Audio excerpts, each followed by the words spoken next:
Well, hello and good morning, and welcome to Old People This Week, the podcast for all of you boomers who are 60 or over. If you're under 60, please turn away. This podcast is not for you. You should be at home, and you're probably on unemployment, and you're some worthless generation like millennials or Gen X. I am Jeff. That is Mike. We are your hosts, and we attempt every week to bring you the stories that you need to know heading into the weekend so that you sound smart when you're playing golf or playing cards or hanging out at the gym or, of course, at happy hour where Mike and I gather every week to find out what to talk about. Put a dent in the nation's gin supply. Yes, exactly. Today is Valentine's Day, so happy Valentine's Day, though everyone will see this after the fact, but we can't let Valentine's Day pass without referring to it. Before we get into all the love talk that we want to get to today, we have to remind you, of course, to subscribe to this podcast. Remember, if you subscribe, send me an email, and then Mike will come to your house and he will perform a chore for you, whether that be to clean up the yard or cook some macaroni and cheese or do whatever you need to do around the house. Mike will take care of that for you. And I make a mean mac and cheese, and I'm a hell of a car detailer. So there you go. sign up. Sign up now. Sign up now. Don't be late. And be sure to check out the task that we assign you on our site on Substack. Last week's was entitled What We Carry, and it actually got a lot of people to subscribe, so that was good. I love some of the responses too. It made me sit and pat my pockets to see what I really did carry. Yeah. And it turned out it was things I use fairly regularly. So if I was found in an automobile wreck, it would not surprise anyone. Yeah. Well, I think most of us carry the same thing, especially most men. You know, we're pretty lean and mean, and we got our keys, we got our wallet, we got our phone or whatever, but not too much extra. But it is important that you know what you carry around, and it sort of helps you define yourself. Yeah. So this week we're going to the big announcement, of course, at the top. Well, yeah, actually, before I get to the big announcement, I just wanted to mention the Super Bowl from this past Sunday.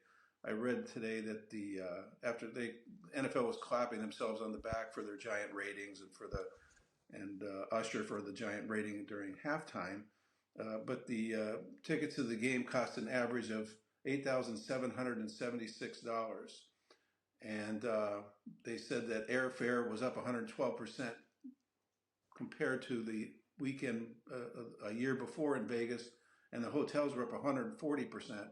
So if you actually went to the game, you spent a few bucks to see that live, and I guess if you're a Kansas City fan, it was worth the money. Yeah, I'm surprised I didn't see a picture of you with your Cleveland Browns jersey and your newly gifted Cleveland Browns cap. Yeah, well, every year that come playoff time, the Browns accoutrements get put away into the closet, into a dark corner, to stay until I pull them out again in September when the season comes around and my spirits have been renewed and hope springs eternal, as they say. But no, I did not go to the game. I won't. If the Browns make it, I'll go, but I'm not going other than that just to protest, that's for sure. Yeah. A protest watching a game that for 3.5 quarters, by the way, was pretty boring until the second half of the fourth quarter. The fourth quarter, yeah. That was a good game. Of course, the giant announcement this week, and Mike, you and I have been both excited about this and really can't wait, actually. We're both just tingling with anticipation, is the Golden Bachelor announcement, or excuse me, Golden Bachelorette announcement. Yeah. Yes, the Golden Bachelorette is set for a fall premiere at ABC. Thank you, ABC Television, for that bit of news. And now, of course, the race will be on to determine which of the previously denied candidates will make the cut to be the new Golden Bachelorette.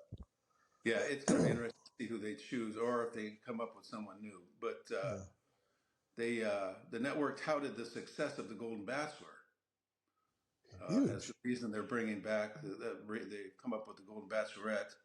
They noted that the viewership of the Golden Bachelor, after 35 days of viewing across linear and streaming platforms, reached a total of 43.4 million people, which is actually extraordinary. Though that's cumulative, not one episode rating, is still amazing. Yeah. On top of that, the show was ABC's #1 unscripted series of the season and #1 unscripted series premiere ever on Hulu. Hulu certainly benefited from the re-airs of that show for their network. Yeah, those numbers are amazing. My bet for the Golden Bachelorette is going to be the woman who had to leave the show early because of a family health issue. I think she had to go take care of her sister or something. Yeah, I liked her too. She was, I can't remember her name, but yeah, she was engaging, attractive, and but I don't. Who knows? They may go for any of them. Leslie was the last woman out before the final, so it might be Leslie. Yeah, I don't know. She was kind of there was some kind of an edge about her that, I don't know. I mean, she was attractive, but she was a tough broad. And I don't know how well that would translate. It's going to be hilarious because it's one thing to see 20 vivacious, sort of full of life women jump out of the limo at the beginning. Then it's going to be to see 20-odd disgruntled older guys come out, and it's just not going to have the same allure, at least to me. But we'll see. There'll be somebody standing beside the limo with your choice of canes or walkers.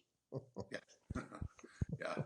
If they look like the bachelors that are hanging out in the places where we hang out, there's no woman in the world going to go with any of them.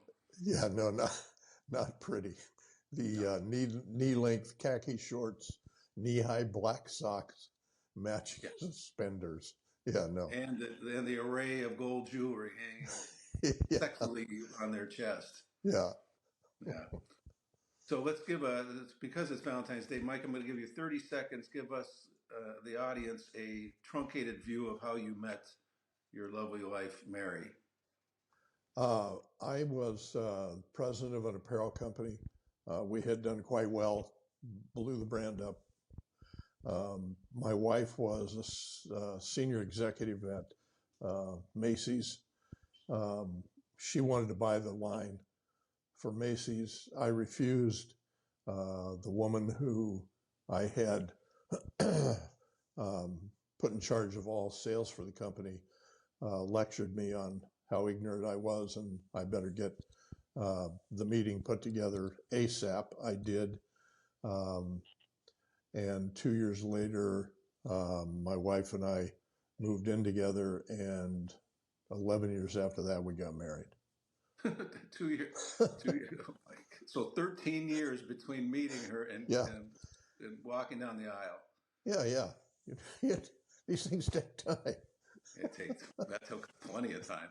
So in my case, I was a freelance television sort of producer / director, and got a call from a production company that they had to shoot a sort of some training videos for a marketing company down in Dallas, and I flew down there to shoot. And who should I meet down there but my beautiful wife Valerie, who was working for the marketing firm at the time. So, and we moved into for a couple of years. No, only a year probably. Then we got married. Yeah, well, I love those pictures. When we were at your house the other day, and we saw those pictures of you guys through, I don't know, like every 10 years or so. Yeah. Those are great pictures. Yeah. Yeah, the first one was from our wedding, and that you could sign it at our wedding. And then 15 years later, we did renewed our vows, and we got another picture taken in the same pose. I am starting to look pretty grim in that one, which is the reason we're not doing a third one, because I think people would be shocked, just mortified rather at seeing that picture. She'd be looking at the door, wondering how quickly she could get there. Yeah. All right. So going Bachelorette news behind us. Now let's move on to our love portion of this Valentine's Day edition. The 36 Questions That Lead to Love was an article by a guy named Daniel Jones in the New York Times. And he wrote about a essay that was written by a person named Mandy Lee Catron, and that was called To Fall in Love with Anyone, Do This. And in that article by Catron, it referred to a study by a psychologist named Arthur Aaron, who explores whether intimacy between two strangers can be accelerated by having them ask each other a specific set of personal questions. Now, there's 36 questions. They were broken up into 3 sets. Each set was intended to be more probing than the previous one. So I looked at all these 36 of them, and I don't have the time and energy, by the way, to go through all 36. No, I was exhausted halfway through. Yeah. So if you, here's one example. It was number 6 of the first set. If you were able to live to the age of 90 and retain either the mind or body of a 30-year-old for the last 60 years of your life, which would you want? So for the last 60 years of a 90-year lifespan, you could either have the mind or body of a 30-year-old. Which one would you have? Mike, which one would you take?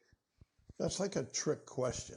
That's like if you're traveling north on an electric train, which way is the smoke from the engine blowing?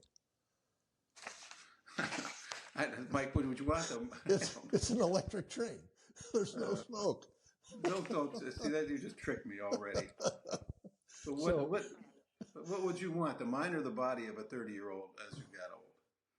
Well, as long as one wasn't completely to the or caused the absence of the other, I'd probably like to have the body of a 30-year-old, as long as I still had the 30-year-old mind. I don't want to give one up for the other. Well, I think the implication is you get the great body and sort of the dim mind, Yeah. or else you get the great mind and the sort of the weak body. I would go your way. I would agree with you. I would take the body for the last 60 years. God knows you'd want to look good. Yeah. Going into your 90th birthday to have a body of a 30-year-old. Here was another question. It was number 24, so it was down in the second set. How do you feel about your relationship with your mother, Mike? And I can remember you telling me that your mother was quite cultured and would take you to concerts and whatever, but how was your relationship with your mom overall? My mother was first generation from Scotland, went to Juilliard, was an incredibly accomplished concert pianist. So she would take me, and as my 2 brothers and I were growing up, I had a propensity for art, for drawing and painting and things different than the cowboy lifestyle we also had on the ranch.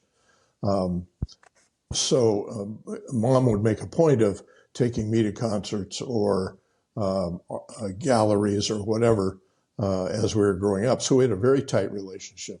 It was wonderful. I look back on it and it was absolutely wonderful. Well, that's good. See, your mom, cultured, educated. My mom I had a good relationship with her as well, although she could be mean as a snake and tough as nails.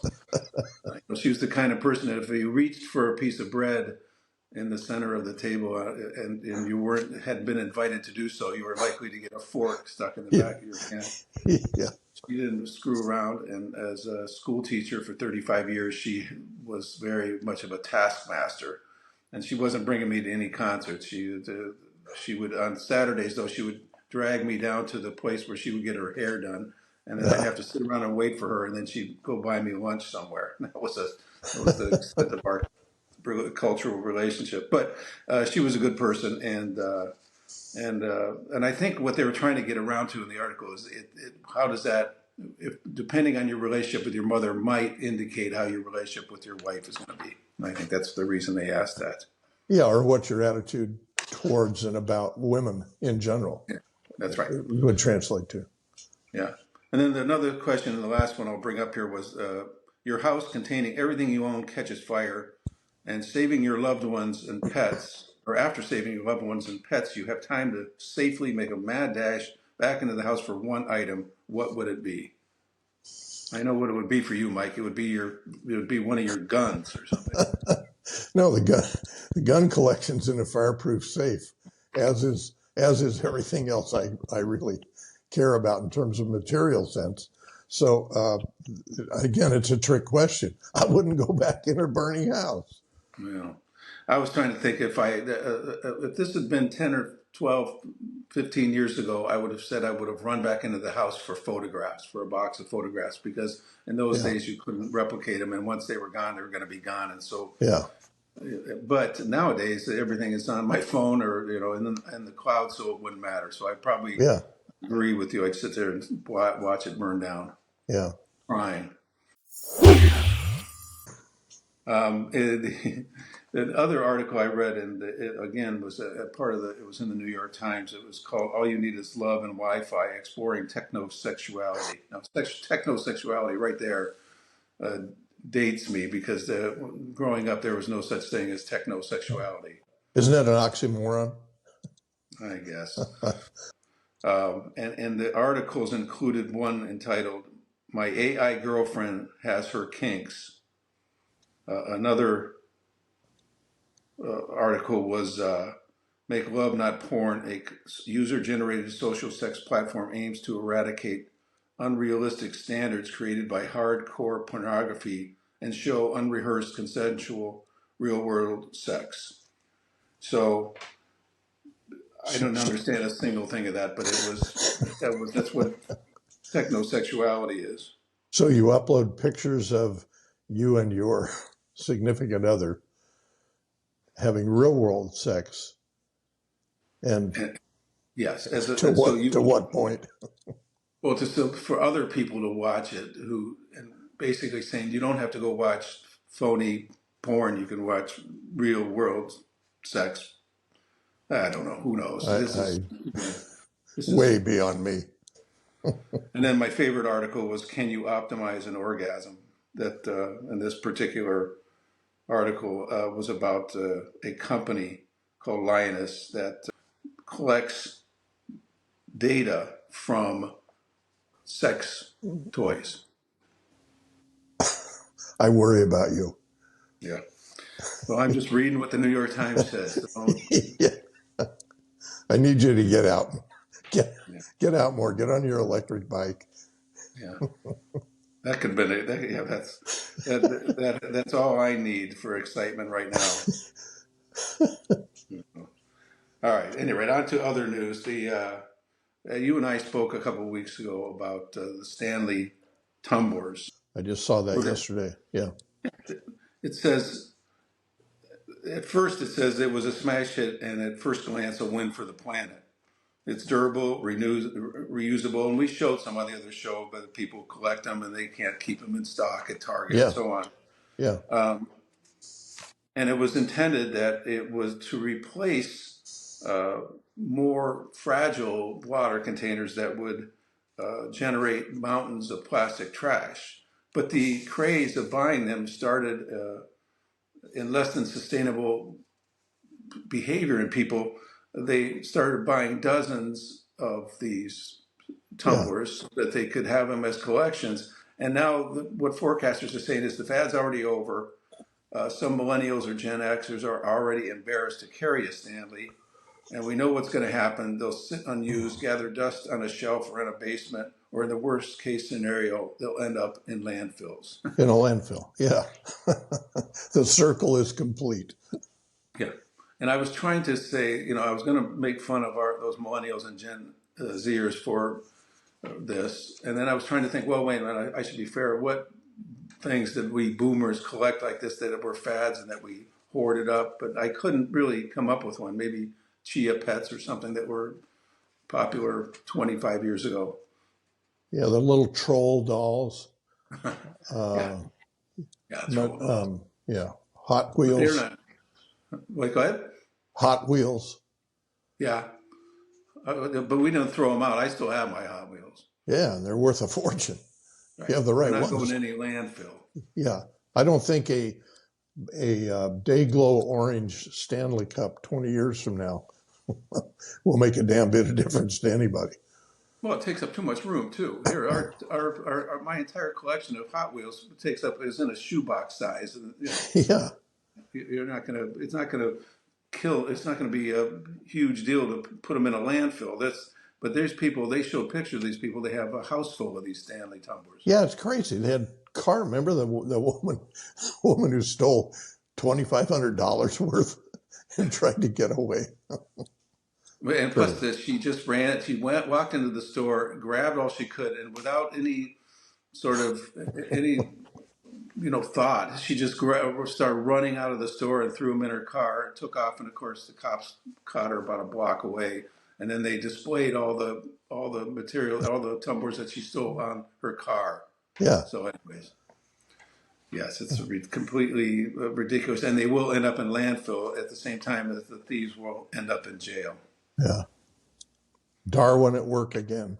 Darwin at work again. And speaking of Darwin, as our usual story that we close with, this one is not from our favorite state of Florida, but actually from New Hampshire. And what I know about New Hampshire is that I thought of it not as being a place where you had more sensible people, not like the type of guys who live down in Florida. Yeah, well, if you have any sense, you move from New Hampshire to Florida. New Hampshire's probably pretty. I've never been. Have you been? It's beautiful. Yeah, it's beautiful. It's beautiful. I had a client who had a factory in New Hampshire, and I used to go up there once a year. It's absolutely beautiful. It's a lot of forest. I mean, I can't. Yeah. What's the capital of New Hampshire? I have no idea. Is it Manchester? I don't know. Don't quiz me like this. Don't quiz me like this. You'll embarrass me. This story is from Manchester, New Hampshire, so I'll have to look it up. A woman was throwing out her garbage directly into a dumpster, and of course she slips and falls into the dumpster, and then the dumpster was picked up by the trash truck, and it was compacted while she was inside. Luckily, I love how this story transition. Luckily, the neighbors heard her screams, and the trash compactor was equipped with a camera. Why? There's a camera inside the trash compactor? Why? How does the camera not get crushed? Yeah. Well, here's the more important question. How do you slip into a dumpster? I mean, most dumpsters are chin high to me, and I'm 6'1". She must have climbed up or something and leaned over the edge to throw this whatever she was throwing in there, and fell in. Anyway, they heard her screams and they called 911. By then, the driver had reportedly compacted the garbage up to 4 times. The Manchester Fire Department said in a news release. So rescuers used a basket ladder, one of those basket ladders like would go up and they repair the tops of telephone poles to reach the top of the truck and lift her out. By then she was, and this is in quotes, standing, talking, yelling, but was not alert enough to answer questions. That's me, by the way, after a long happy hour. I'm standing, talking, yelling, but I'm not alert enough to answer questions. How do you tell that story a week later to your kids and your friends? You don't. I just happened to have been compacted in a trash truck. Yeah, you don't tell that story. You just let it go. You don't tell a soul. You don't tell your husband. You don't tell anybody because it's just. Well, she's lucky to be alive, though. The guy compacted her 4 times in the garbage. She walked away from it. Just the visual of that makes me laugh. Yeah, me too. We do these stories and we laugh, but we're happy to say that she's fine now. She's standing, talking, and probably more alert than she was when this happened. Covered in bruises she can't explain. Yeah, covered in paper. Oh, and compacted, maybe a bit thinner. Oh my God! So, all right, everybody, remember to subscribe. And again, you send an email, you subscribe, and Mike will come over to your house and do a chore. I'll be there. Check out our new task this week on Substack. The title of it is How to Play Hooky, and you will find out how that and why that is important. And other than that, we shall see you next week. Mike, you take care. I'll see you at happy hour. You got it. Take care. Bye, everyone. Bye-bye.